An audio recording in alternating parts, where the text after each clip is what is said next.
పెంటపాటి పుల్లారావు గారు, గత కొద్ది రోజులుగా జియో పాలిటిక్స్ ఏవి కూడా ఆశాజనకంగా లేవు, యాక్సెప్ట్ చేసే పరిస్థితిలో లేవు. మనకి క్లియర్ కట్గా పిక్చర్ అర్థమవుతోంది. ప్రతి చోట ఏదో రకమైన అలజడి, కానీ ఆ అలజడికి ప్రతి చోట అక్షర క్రమంలో మొదట అమెరికాయే కనిపిస్తుంది. ట్రంప్ కారణమవుతున్నాడు. ఒకవైపు శాంతి బహుమతి నాకు ఇవ్వట్లేదు అంటాడు, మరోవైపు ఇలాంటి రప్చర్కి మరో రకంగా కారణమవుతున్నాడు. ఏమనుకోవాలి అమెరికా వ్యూహాన్ని? ఈ విషయంలో భారత్ ప్రస్తుతానికి వ్యవహరిస్తున్న తీరు కరెక్టేనా?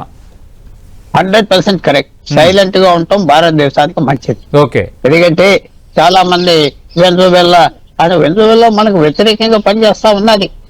చైనాకి పూర్తి సంబంధం. చైనా $200 బిలియన్ ఇన్వెస్ట్ చేసి ఆయిల్ ఫీల్డ్స్ అన్ని వాళ్ళ స్వాధీనం చేసుకున్నట్లు లెక్కే.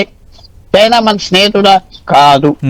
అలాగే ఇప్పుడు డెన్మార్క్, యూరోపియన్ దేశాలు ఎక్కువ నీతులు చెప్తా ఉంటారు. భారతదేశంలో ఏమవినాడు కొద్దిగా మానేరు గత 10 సంవత్సరాల నుంచి, కానీ మనకి ఎప్పుడూ ఉపయోగపడలేదు. వాళ్ళ తగిన మనిషి దొరికేది. నేను స్పష్టంగా చెప్పేది ఏంటంటే, మనం ఇంటర్నేషనల్ గా అయ్యో పాపం అంటూ కరెక్టే. మనకి ఎవరున్నారు అయ్యో పాపం? ఈ 75 సంవత్సరాలు తీవ్రమైన ఎంత లక్షల మంది మనవాళ్ళు చచ్చిపోయారు టెర్రరిజం వల్ల. నార్త్ ఈస్ట్ లో, కాశ్మీర్ లో, పంజాబ్ లో. ఈ దేశమైనా స్పష్టంగా అన్నదా? అల్లేదు కదా.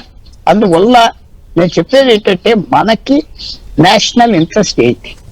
నేషనల్ ఇంట్రెస్ట్ మనం ఇప్పుడు ప్రస్తుతం చాలా మంది మొన్న అమెరికా ఇలా అన్నది. అమెరికాకి మనకి సంబంధమే ఉన్నది.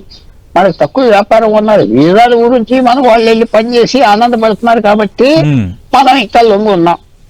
అమెరికాకి మనం విరోధం కాదు, స్నేహం కాదు. డొనాల్డ్ ట్రంప్ ఇలాగన్నాడు అలాగన్నాడు అంటే అందరిని అంటున్నాడు కదా. అందువల్ల మనం సైలెంట్ గా ఉంటాం. ఏదో మినిమం మాటలు చెప్పుకోవటం, మన గొడవ మనం చూసుకోవటం మంచిది. వెనుజువేలా ఎప్పుడైతే మదూరో అనే ప్రెసిడెంట్ తీసేశారో ఆయిల్ ధర పడిపోయింది కదా. ఆయిల్ ధర పడిపోయిందా లేదా? $70 కంటే తగ్గింది. 5 సంవత్సరాల్లో తగ్గలేదు. మన జనవరి 5వ తారీఖు నుంచి తగ్గిన మొదలు.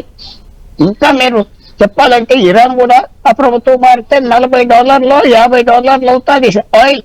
భారతదేశానికి మనం చూసుకోవాల్సి మన ఇంట్రెస్ట్ మనం చూడాలి.